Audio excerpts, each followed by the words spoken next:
Muy bien, seguimos en Pulso Informativo, estamos conversando con Richard Arce, a quien tuvimos que interrumpirlo por la franja electoral. Por favor, Richard, continúe, si fuera tan amable.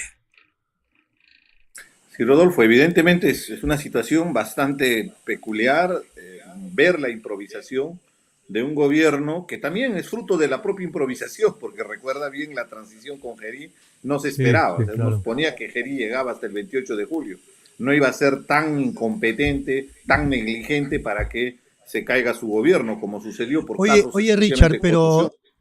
pero sabe que Richard, de repente usted va a decir que es descabellado, pero justamente por eso que usted acaba de comentar de lo ocurrido ayer, alguien podría decir, ¿no será que el señor Balcázar no está gobernando? De repente reinando sí, pero hay alguien más que está dirigiendo los hilos del Estado. Eso es más que evidente y el día de hoy titulo un artículo que se ha puesto en un medio de prensa que publico todos los días. ¿Quién gobierna el país? En interrogantes. Porque no puede ser posible que el presidente no sepa que minutos después iban a despedir a la Premier Mireille.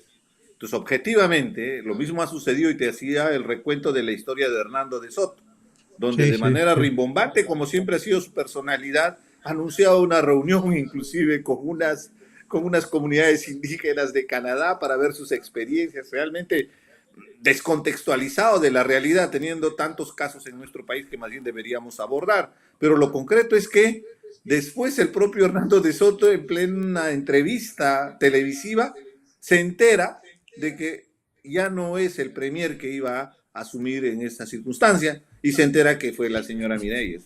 O sea, con toda responsabilidad. Para empezar, en el tema estrictamente legal, en estricto sensu, es el premier el que sugiere quiénes son los ministros. Y él tiene que presentar su plancha de ministros al presidente para que los apruebe y se haga la juramentación. Es lo que establece la Constitución. Pero ni siquiera eso, o sea, y peor, el presidente está más perdido que, casi se me sale una palabrota, pero Uy, en definitivamente la gente tómbola. me está entendiendo perfectamente. El tipo está en otra. Y es un peligro porque estamos en una coyuntura muy especial que es este proceso electoral y necesitamos garantías. Y tú sabes bien que desde el gobierno, si se manipula, se puede torcer un proceso electoral.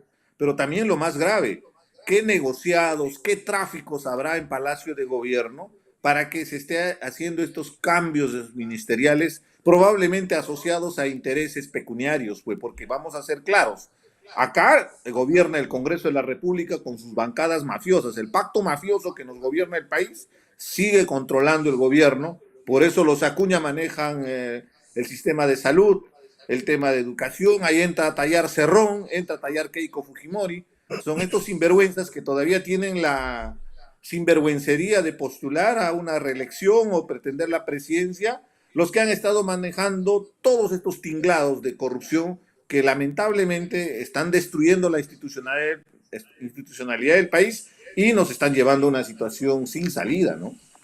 Bueno, algunos dicen, a partir de ese análisis, que se han parcelado o se están parcelando o lotizando el Estado, estos grupos que son calificados, como usted lo acaba de decir, como un pacto mafioso. Pero además, y puede parecer incoherente, pero se ha dicho, por eso se lo planteo a usted, a ver qué piensa, hay quienes sostienen que este pacto mafioso tiene como pensador, no sé si ideológico, al señor Vladimir Cerrón, que él es un poco el que más o menos dirige a este grupo que forman Keiko Fujimori, César Acuña, Rafael López Aliaga, Luna con Podemos, etcétera, etcétera. ¿Tiene sentido ese análisis o está fuera de lugar? Y no solamente tiene sentido, tiene consistencia, porque recuerda bien lo que acaba de hacer el Tribunal Constitucional. Está al voto la decisión para que liberen a un delincuente de una prisión preventiva después que ya les salvaron de varios juicios que tenían sentencias consentidas, o sea que se habían agotado las instancias. Se demostró en primera instancia que Vladimir Cerrón era un corrupto y un ladrón, que se levantó en peso el gobierno regional en primera instancia, en segunda instancia, inclusive pidió casación, mandaron a la Corte Suprema y fue confirmada la sentencia. Y el Tribunal Constitucional, hay que explicarle a nuestra población, el Tribunal Constitucional absuelve de tus delitos, por el amor de Dios. Yo no que no soy, o sea, yo no soy abogado, pero entiendo muy bien la responsabilidad que tiene el Tribunal Constitucional, que es un habeas corpus que ampara derechos sobre el proceso que se ha llevado, cuestionando el proceso. Y lo que te dice es que vuelvan a hacer el proceso de nuevo y te puedan evaluar si has cometido o no el delito. Lo que han hecho en el Tribunal Constitucional es salvarlo. Pero entonces uno empieza a ver por qué hay esta actuación del Tribunal Constitucional.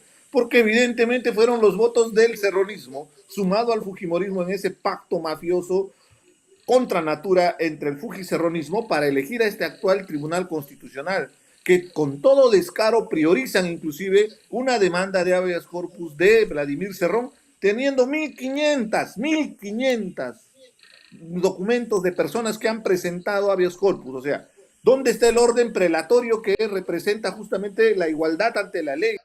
Que si yo antes que el anterior me corresponde que me atiendan antes. No, se olvidaron. Presentó en el mes de febrero y ya está el voto. Lo bueno es que este escándalo que ha surgido en los medios, en la ciudadanía, ha generado indignación, y creo que están reculando algunos miembros del Tribunal Constitucional y no van a hacer la barrabasada que pretendían hacer, porque evidentemente con el mensaje que daba el abogado, ¿por qué tiene tantas carpetas fiscales? Porque es un delincuente, pues se ha metido en tantos delitos y por eso tiene tantas carpetas fiscales, no es porque le están haciendo persecución política. Entonces con eso se abona la tesis que tú planteas, definitivamente. Vladimir Cerrón es parte de este tinglado, es la mano que mece la cuna junto con Keiko Fujimori, junto con este señor Acuña, para que lleguemos a esta situación de desgobierno, de ir destruyendo la institucionalidad y una inestabilidad política que nos expone frente a una situación mundial, inclusive de crisis, que deberíamos más bien estar fortalecidos para enfrentarla.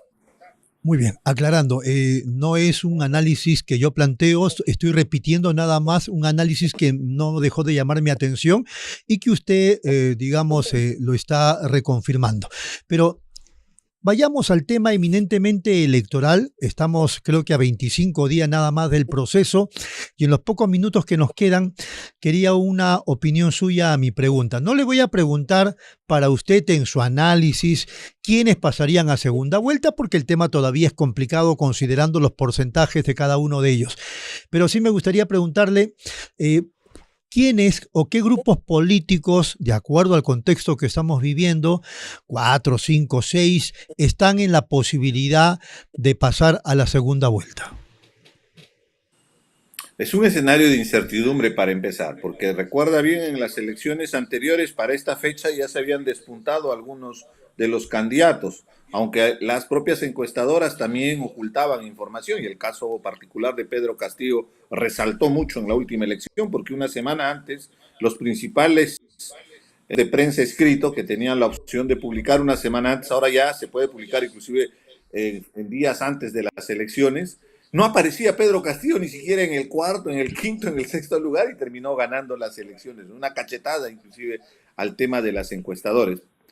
Pero objetivamente ya se iban perfilando algunos candidatos.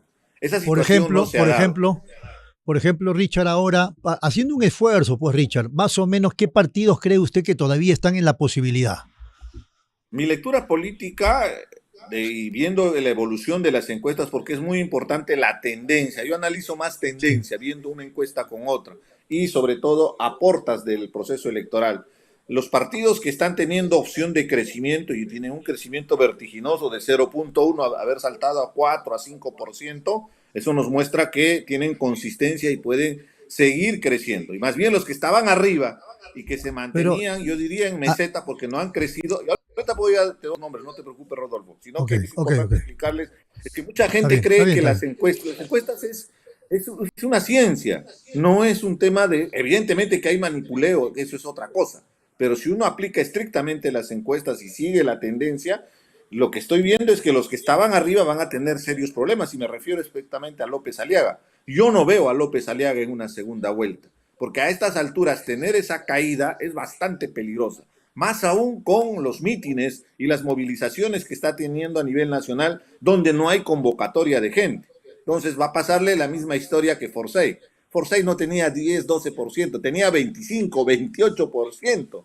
Al final ni siquiera pasó la valla, debes recordar muy bien. El hecho de abandonar a tus electores como lo hizo Forsyth con los electores de La Victoria y ahora López Aliaga con los electores de Lima Metropolitana le va a pasar factura, y todos los escándalos de corrupción, tiene hasta violadores en sus listas con gente con denuncia, tanto hablan de pro familia, defensa a los niños, que al final hasta tienen violadores de niños, una incoherencia total. Menciona a los grupos, pues, lo que pasaría. Fujimori sí es mucho más compleja, ¿no? Porque hay que reconocer, y hay un voto fujimorista oculto. Tú preguntas a la gente tiene vergüenza de decir que va a votar por Fujimori, pero a la hora de la realidad sí votan por Fujimori. Entonces hay un voto duro fujimorista que le puede permitir pasar a segunda vuelta. Entonces, con ese análisis yo te diría que vamos a tener probablemente un candidato de derecha y otro de izquierda en segunda vuelta. Y ¿quién podría ser de izquierda? ¿Quién podría ser de izquierda? De izquierda se viene perfilando López Chao. Jorge Nieto tiene un crecimiento muy interesante. Pero hay varios cuestionamientos contra su amigo Jorge Nieto, ¿ah? Hay varios cuestionamientos contra Nieto. Ah, sí, por supuesto, y va a haber más seguramente en el camino. Pero algunos tienen sustento, ¿ah? Algunos tienen sustento, Richard. Ah, por supuesto, porque tú sabes bien, por mi labor profesional, paro mucho en provincia, sobre todo en el sur. He visto un crecimiento muy importante de Sánchez. En lo particular, yo cuestiono mucho a Sánchez. Estamos en veredas totalmente opuestas, pero tengo que ser objetivo de mencionarte que sí tiene un espacio de crecimiento interesante. Pero me llama la atención que no lo mencione en este crecimiento a Grosso. Es que sí, ahí sí tienes toda la razón. En ese crecimiento debemos resaltar a Grosso. Y en lo personal, yo creo, esa ya es una opinión personal, yo creo que viendo las tendencias, viendo la estadística, Grosso tendría mejores opciones que López Aliaga, e inclusive podría pelearle a Keiko pasar la segunda vuelta para que sea el candidato de la derecha. Y en ese escenario, te quiero ser también objetivo, nosotros los de la izquierda tenemos mucho que perder si es que se consolida un candidato nuevo de derecha, porque hay más opciones para ese candidato de derecha, porque lamentablemente la izquierda ha tenido un desprestigio, porque no hemos sabido deslindar, pues, de sinvergüenzas como Vladimir Cerrón, no hemos sabido deslindar cuando ha habido actos de corrupción en el gobierno de Pedro Castillo, y eso nos va a pasar factura en este proceso electoral. Muy bien. Richard, amigo, ha sido muy amable por atendernos. Un fuerte abrazo.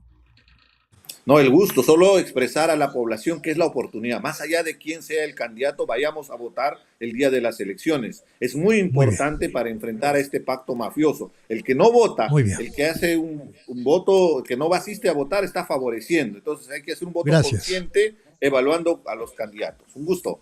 Gracias, Richard, gracias. Nos vamos a la franja electoral.